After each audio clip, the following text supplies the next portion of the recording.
اعوذ باللہ من الشیطان الرجیم بسم اللہ الرحمن الرحیم الحمد للہ رب العالمین والصلاة والسلام علی اشرف الانبیاء والمرسلین وآلہ الطیبین الطاہرین۔ اعوذ باللہ من الشیطان الرجیم وما جعلنا لبشر من قبلک الخلد افإن مت فهم الخالدون۔ سورۃ الانبیاء آیت 34۔ ہم نے آپ سے پہلے بھی کسی انسان کو حیات جاودانی نہیں دی، تو کیا اگر آپ انتقال کر جائیں تو یہ لوگ ہمیشہ رہیں گے؟ مشرکین اس گمان میں رہتے تھے کہ محمد جب اس دنیا سے چلے جائیں گے تو پھر ان کی یہ تحریک بھی ختم ہو جائے گی۔ اس امید میں وہ بیٹھتے تھے اور انتظار کرتے تھے۔ اس سلسلے میں یہ آیت نازل ہوتی ہے کہ ہم نے کسی انسان کو، کسی بشر کو حیات جاودانی نہیں دی ہے، ہر انسان نے اس دنیا سے انتقال کر کے جانا ہے۔ افإن مت، وہ آپ کے وصال اور انتقال کے انتظار میں ہیں، تو کیا یہ لوگ خود ہمیشہ رہیں گے؟ خود ان لوگوں نے بھی تو مرنا ہے۔ اس میں بشارت ہے صلی اللہ علیہ وسلم آپ کے لیے کہ آپ کے وصال کے بعد آپ کی تحریک جو ہے اس کو دوام ملے گی، ہمیشہ رہے گی۔ اور فہم الخالدون، کیا یہ لوگ ہمیشہ رہیں گے؟ تو اس کا مطلب یہ ہے کہ ان لوگوں نے ہمیشہ نہیں رہنا ہے، اور ان لوگوں نے بھی مرنا ہوتا ہے، اور ان کی موت اور رسالت مآب کے وصال میں بڑا فرق ہے۔ رسالت مآب کے وصال کے بعد ان کی تحریک جو ہے وہ زندہ تابندہ رہی، اور ان کی موت کے بعد جو ہے ان کا مذہب، ان کا مکتب اور ان کا نظریہ بھی مر جائے گا، جیسا کہ آج ان کے مکتب کا نام و نشان نہیں ہے۔ کل نفس ذائقۃ الموت وَنَبْلُوكُمْ بِالشَّرِّ وَالْخَيْرِ فِتْنَةً وَإِلَيْنَا تُرْجَعُونَ۔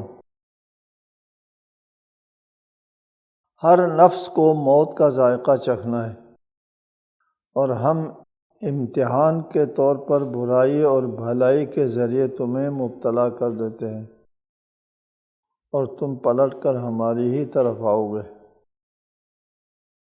کل نفس، ہر متنفس، ہر زندہ، ہر ذی حیات، ذی روح کو مرنا ہے۔ نفس اس ذات کو کہتے ہیں جس میں جان ہے، روح ہے۔ ہر جاندار کے لیے ایک وقت مقرر ہے، اس کے زندگی کے لیے اس مقررہ وقت پر اس نے یہاں سے جانا ہوتا ہے۔ یہاں حیات جاودانی کسی کے لیے نہیں ہے۔ اس کے بعد فرمایا کہ مرنا تو ہر شخص کو ہے، لیکن جب تک ہر شخص زندہ رہے گا، وَنَبْلُوكُمْ بِالشَّرِّ وَالْخَيْرِ فِتْنَةً، اور ہم تمہارا امتحان کریں گے برائی اور بھلائی کے ذریعے۔ وَنَبْلُوكُمْ، نبلو اور فتنہ دونوں ایک معنی میں ہے۔ مثلا اس طرح وَنَبْلُوكُمْ بِالشَّرِّ وَالْخَيْرِ بَلَاءً وَنَفْتِنُكُمْ بِالْخَيْرِ وَالشَّرِّ فِتْنَةً، یوں ہے۔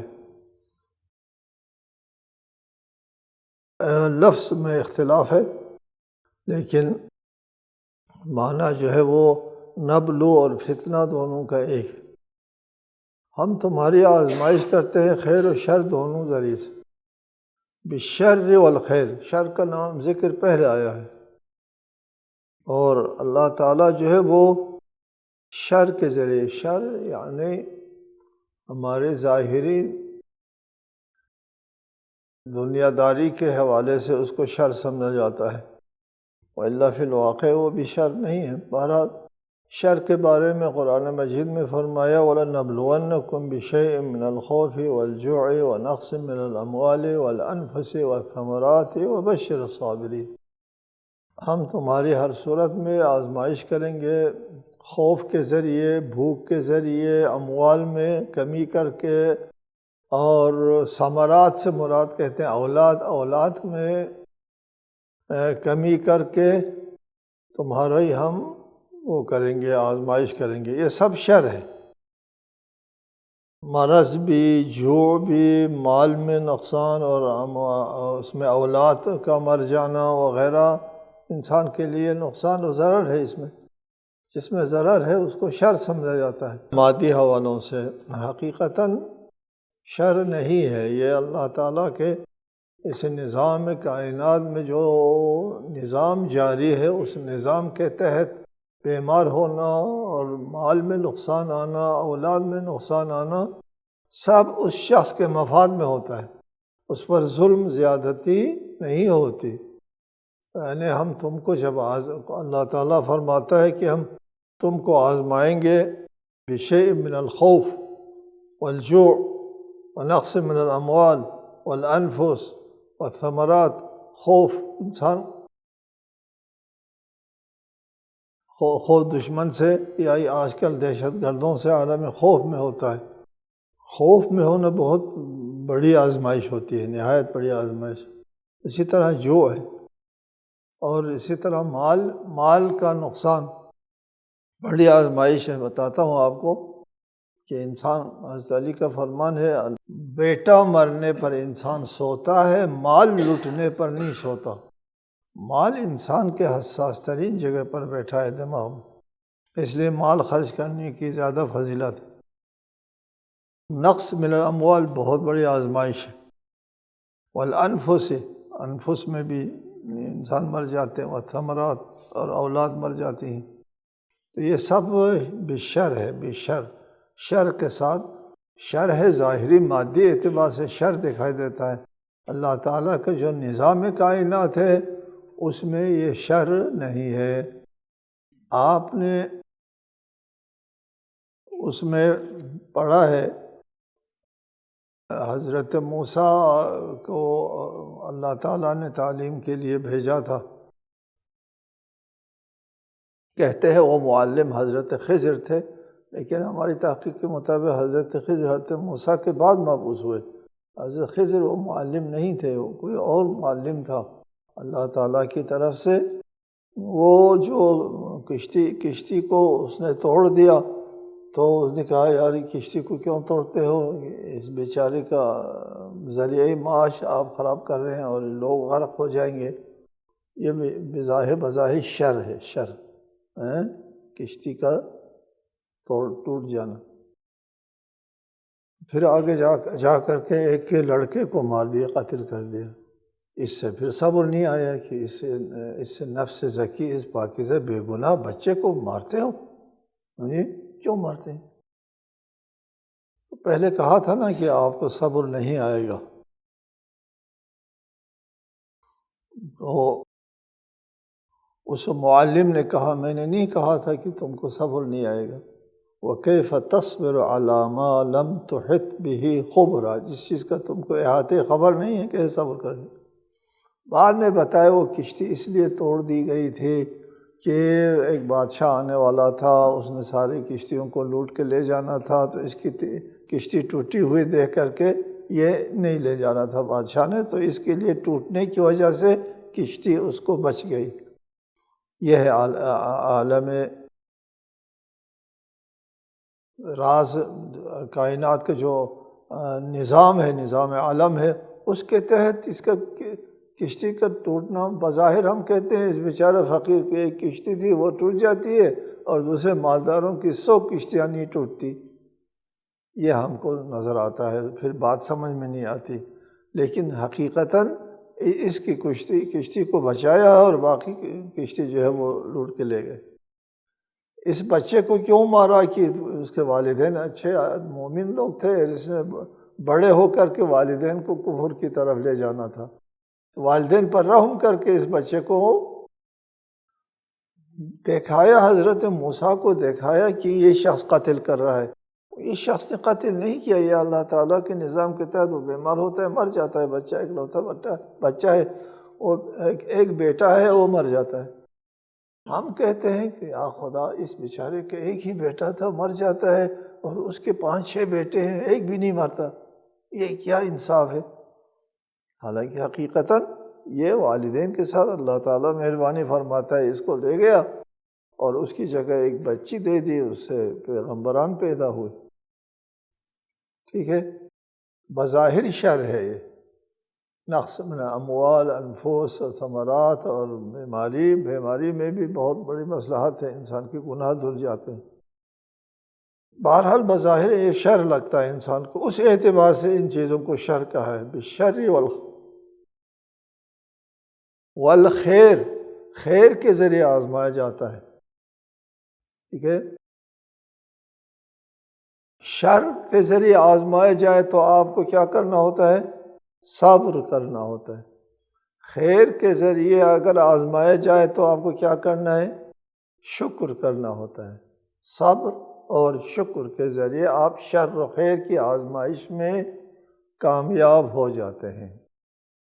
بیماری آ جاتی ہے یا کسی مال و جان میں نقصان آتا ہے تو وہاں کیا کرنا ہے؟ صبر کرنا ہے۔ صبر کس کہتے ہیں؟ صبر اس کہتے ہیں کہ اللہ کے فیصلے کے اوپر راضی برضا ہونا۔ یہ بیٹا مرتا ہے، گریہ کرنا بے صبری نہیں ہے،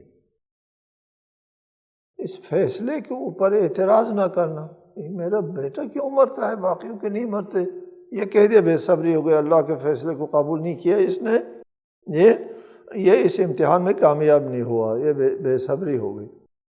لیکن وہ اللہ کے فیصلے پر راضی رہتا ہے۔ لیکن بچے کی جدائی کے اوپر رسالت ماں بھی تو روئے تھے اپنے فرزند کے انتقال کے اوپر، جو ہے رونا جو ہے وہ خلاف صبر نہیں ہے۔ ٹھیک ہے، یہ آزمائش، اس آزمائش میں کامیابی کی صورت یہ ہے کہ صبر کرنا ہے، لیکن خیر کے ذریعے آپ کو آزمایا جاتا ہے۔ یہ آزمائش جو ہے وہ شر کی آزمائش سے زیادہ مشکل آزمائش ہے۔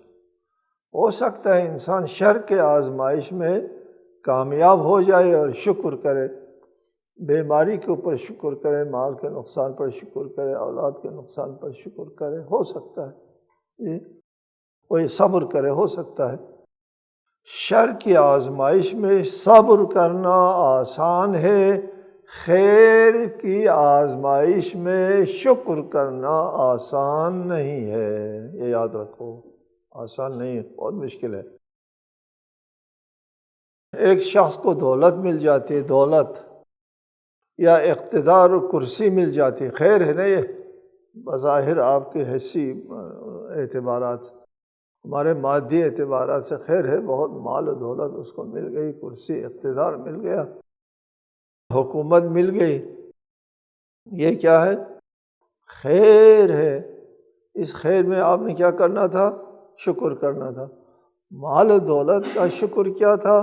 حقوق اللہ اور حقوق الناس اس مال سے ادا کرنا تھا، اور حلال ذریعے سے کمانا تھا اس مال کو، یہ شکر ہے۔ نہیں ہوتا ایسا، مال و دولت آنے کے بعد آپ کے پیمانے بدل جاتے ہیں، خیر و شر کے پیمانے بدل جاتے ہیں، پھر غریبوں کا خیال ہی نہیں آتا، پھر آپ کیا بن جاتے ہیں؟ پہلے بھی آپ کو بتایا ہے، مراعات یافتہ لوگوں میں آپ چلے جاتے ہیں۔ مالداروں کا ذہن کیا بنتا ہے؟ ان کا ذہن یہ بنتا ہے کہ یہ ساری مراعات ہمارا حق ہے، جی غریبوں چھوڑے جی ان کو، جی یہ ہمارے غریبوں کے بارے میں وہ ان کو انسان میں شمار نہیں کرتے۔ ہم نے بہت دیکھا ہے، آپ زمینداروں میں جائیں، ان کے زمینداروں کی زمین کے اندر جو کام کر رہے ہوتے ہیں، ان کو وہ جو زمیندار لوگ ہیں، وہ جو مزارعین ہوتے ہیں، ان کو انسان نہیں سمجھتے، مکلف نہیں سمجھتے۔ وہاں مسجد نہیں ہے، وہاں مدرسہ نہیں ہے، سکول نہیں ہے۔ ہم نے پوچھا یہ لوگ نہیں کرتے نماز، جی چھوڑے جی، ان لوگوں نے کیا نماز پڑھنا ہے، یعنی مکلف نہیں سمجھتے، مکلف نہیں سمجھتے، انسان شمار نہیں کرتے مراد یافتہ ہونے کے بعد، ٹھیک ہے۔ اقتدار اور کرسی، اقتدار و کرسی مل یہ خیر ہے، اقتدار و کرسی ملنے پر آپ کے پیمانوں کے مطابق خیر ہے، اس کے بعد جو ہے آپ کے پیمانے بدل جاتے ہیں، خیر و شر کے پیمانے بدل جاتے ہیں، ظلم و عدل کے پیمانے بدل جاتے ہیں، اپنے کرسی کے تقاضے اور ہوتے ہیں، کسی کی جان جاتی ہے پرواہ نہیں، کرسی بچ جانا چاہیے، کسی کی زندگی جاتی ہے، کسی کا گھر اجڑ جاتا ہے، کوئی پرواہ نہیں، یہ ٹھیک ہے۔ بہت سے طواغیت جو طاغوت ہیں ان کو کہتے ہوئے سنا ہے ہم نے، یہ صدام کی بات خود بول رہا تھا، وہ کہہ رہا تھا کہ یہ جو میرے خلاف جو اٹھتے ہیں کام کرتے ہیں اصلاً اس کی کوئی قیمت نہیں ہے، یہ ان کی کوئی قیمت نہیں ہے، اصلاً قیمت نہیں ہے، کہہ رہے تھے ان کی کوئی قیمت نہیں ہے، خود کو قیمت حاصل ہے، ٹھیک ہے، یہ رعونت ہے، یہ طاغوتیت کرسی پہ آنے کے بعد۔ وہ لیبیا کا وہ جو طاغوت تھا اس کے خلاف اٹھنے والوں کو لال بیگ کہتا تھا کہ یہ لال بیگ لوگ ہے، اس کی کوئی حیثیت نہیں جو میرے خلاف آواز اٹھا رہے ہیں، یہ وَنَبْلُوكُمْ بِالشَّرِّ وَالْخَيْرِ بَلَاءً فِتْنَةً، یعنی ٹھیک ٹھاک آزمائش کریں گے، یعنی چھوٹی موٹی آزمائش نہیں، خیر کے ذریعے بھی شر کے ذریعے بھی آزمائش کریں گے۔ وَإِلَيْنَا تُرْجَعُونَ، دونوں کے جواب دینے کے لیے پھر ہمارے پاس آ کر کے جواب دینا ہے۔ جب ہم نے تم کو خیر دیا تھا تو اس میں شکر کیا، اگر اقتدار ملا ہے آپ کو، کرسی مل گئی ہے تو اس کا شکر کیا ہے؟ عدل و انصاف قائم کرنا، اس کا شکر ہے، کسی پر ظلم نہ کرنا، اس کا شکر ہے، ٹھیک ہے۔ دولت مال مل جاتی ہے تو غریبوں کی مدد کرنا اور حقوق اللہ حقوق الناس کا ادا کرنا جو ہے وہ شکر ہے۔ وہ شکر اگر انسان نہیں کرتا ہے یا کرتا ہے، دونوں صورتوں میں جرم لے کر آتا ہے، ثواب لے کر آتا ہے، آنا ہمارے پاس ہے، یہ ثواب لے کر آتا ہے تو ثواب لینے کے لیے بھی ہمارے پاس آنا ہے، اگر جرم لے کر آتا ہے تو جرم کی سزا لینے کے لیے بھی ہمارے پاس آنا ہے۔ وَإِلَيْنَا تُرْجَعُونَ۔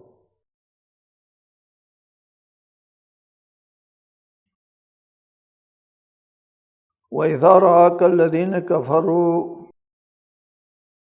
إِن يَتَّخِذُونَكَ إِلَّا هُزُوًا أَهَذَا الَّذِي يَذْكُرُ آلِهَتَكُمْ وَهُمْ بِذِكْرِ الرَّحْمَنِ هُمْ كَافِرُونَ۔ اور کافر جب بھی آپ کو دیکھتے ہیں تو آپ کا بس استہزاء کرتے ہیں، مذاق اڑاتے ہیں اور کہتے ہیں کیا یہ وہی شخص ہے جو تمہارے معبودوں کا برے الفاظ میں ذکر کرتا ہے، حالانکہ وہ خود رحمان کے ذکر کے منکر ہے۔ وَإِذَا رَآكَ الَّذِينَ كَفَرُوا، یہ کافر سے مراد جو ہے مشرکین ہیں، مشرکین جب آپ کو دیکھتے ہیں تو آپ کا مذاق اڑاتے ہیں کہ یہی ہے وہ شخص جو ہمارے معبودوں کو برا بھلا کہتا ہے، استہزاء کرتے ہیں، تمسخر کرتے ہیں، اہانت کر کے اَهَذَا الَّذِي، یہ ہے وہی شخص کر کے آپ کی طرف اشارہ کرتے ہیں، یذکر آلہتکم، تمہارے معبودوں کا برے لفظوں میں یاد کرتا ہے۔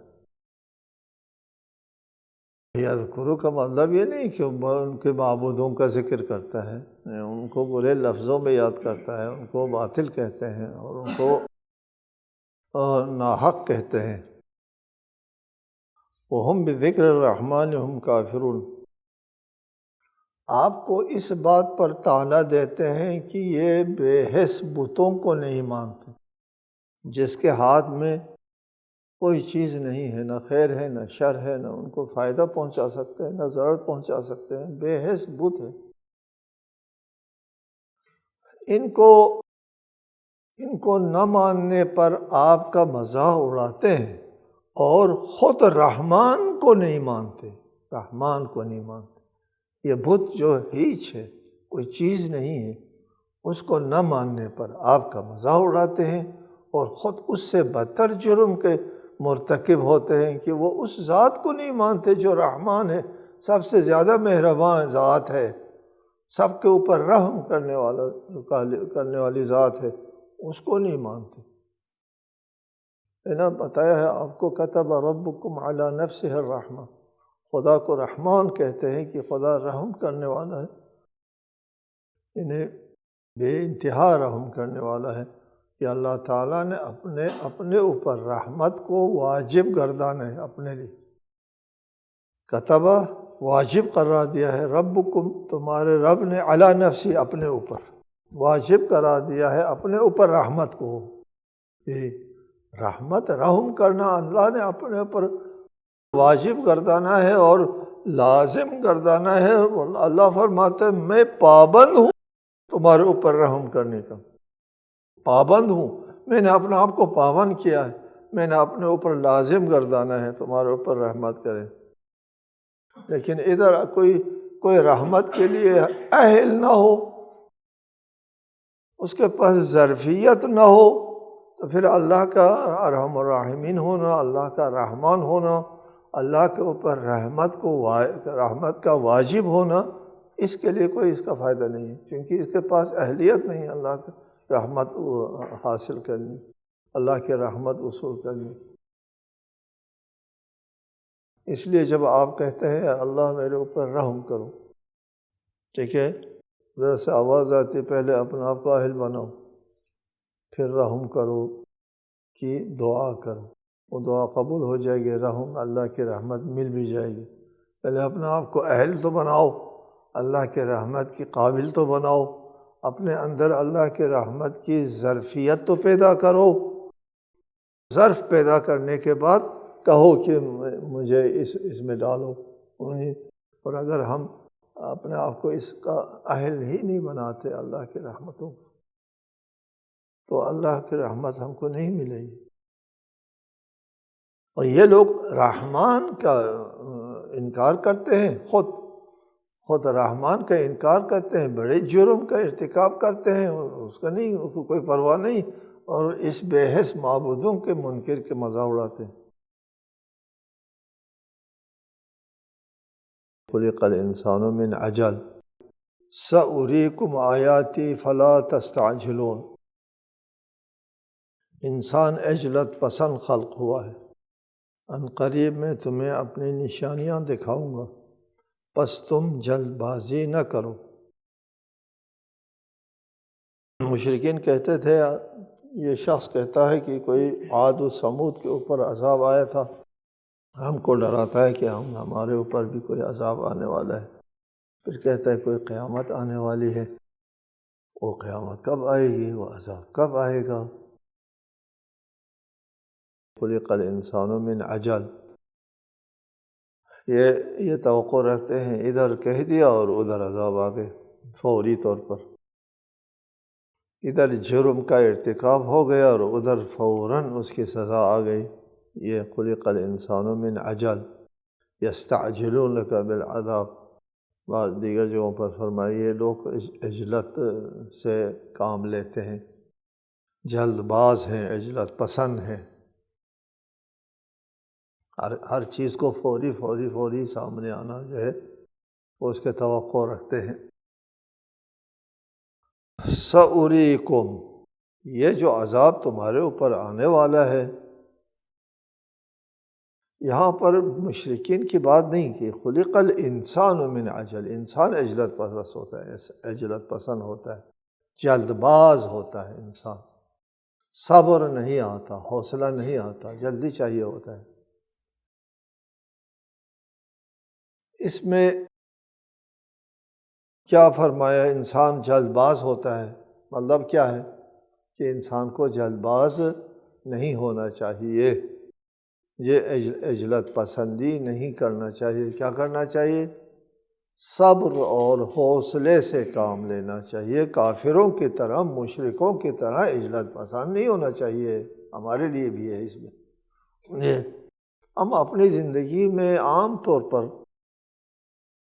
ہم بہت ہی عجلت پسند ہوتے ہیں، بہت ہم چاہتے ہیں کہ جلدی سے کیا ملے، نتیجہ اخذ کرے، بہت جلدی نتیجہ چاہیے ہوتا ہے۔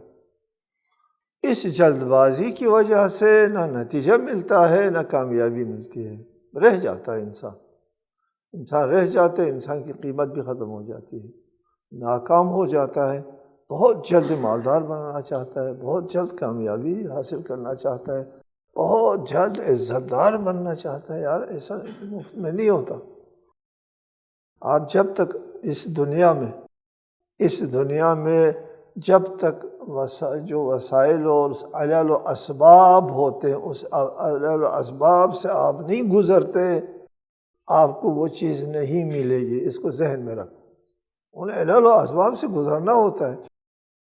آپ خواہش کرتے ہیں میرا گھر ہو، یہ آپ کی خواہش سے گھر نہیں ہوگا، آپ کو ملے گا، ٹھیک ہے، نہیں ملے گا۔ اس کے علل و اسباب ہوتے ہیں، اس کے لیے مال چاہیے، دولت چاہیے، پیسے چاہیے، بہت کچھ چاہیے۔ وہ سب علل و اسباب سب آپ کے پاس فراہم ہو تو گھر بنے گا نا، اس سے پہلے گھر نہیں بنے گا۔ آپ کی آرزو و تمنا سے، آپ کی جلد بازی سے بھی گھر نہیں بنے گا۔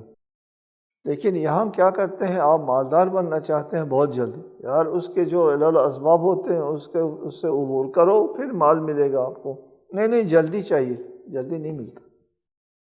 عزت چاہیے آپ کو، نام چاہیے، عزت چاہیے، وقار چاہیے، پھر اس کے علل و اسباب ہوتے ہیں، ان کو عبور کرو، عزت مل جائے گی۔ یہ تمہارا جو واہمہ ہے، تمہارا جو ذہن میں جو تمہارا اپنا ساخت و بافت کے جو علل و اسباب ہے، اس سے عزت نہیں ملے گی۔ جلد بازی نہ کرو کبھی بھی دنیا میں، اس کے علل و اسباب ہوتے ہیں، ان کو عبور کرو، پھر مل جائے گی۔ اس عبور کیے بغیر جلدی سے لینا چاہتے ہو، جس طرح آپ کے جلدی سے گھر نہیں بنتا جب تک آپ اس کے ضروریات و وسائل کو فراہم نہیں کریں گے، گھر نہیں بنتا، اسی طرح آپ کی عزت بھی نہیں بنتی۔ جی، عزت کے لیے جو وسائل چاہیے، جو اسباب چاہیے، جو علل چاہیے، وہ سب فراہم کرو اپنے اندر، پھر آپ کو عزت ملے گی۔ خلق الانسان من عجل، لیکن انسان چاہتا ہے کہ وہ مسائل کا انتظار کب تک کروں جی میں، یہ فوری چاہتا ہوں، اپنے وہم میں، اپنے زعم میں جھوٹ موٹ اور فریب کاری وغیرہ وغیرہ کر کے جلدی نام پیدا کرنا چاہیے، نہیں ملے گی۔ نہیں، جو قیمت ہے آپ کو حاصل، وہ بھی ہاتھ سے جائے گی۔ خلق الانسان من عجل سأریکم آیاتی فلا تستعجلون۔ جی، اللہ فرماتا ہے کہ میں اپنی نشانیاں دکھاؤں گا تم کو تباہ کر کے، تم کو برباد کر کے۔ اور فلا تستعجلون، عجلت پسندی، جلد بازی نہ کرو، جلد بازی نہ کرو اپنے وقت کے اوپر۔ میری طرف سے جو سزا آنے والی ہے وہ آ جائے گی، جو عذاب آنے والا ہے وہ آ جائے گا، اور قیامت جو آنے والی ہے وہ بھی آ جائے گی۔ فلا تستعجلون، ہے نا قرآن اقتربت الساعۃ، قیامت نزدیک آ گئی ہے۔ وہاں آپ کو بتایا تھا کہ قیامت نزدیک آنے کا کیا مطلب ہے۔ السلام علیکم ورحمۃ اللہ وبرکاتہ۔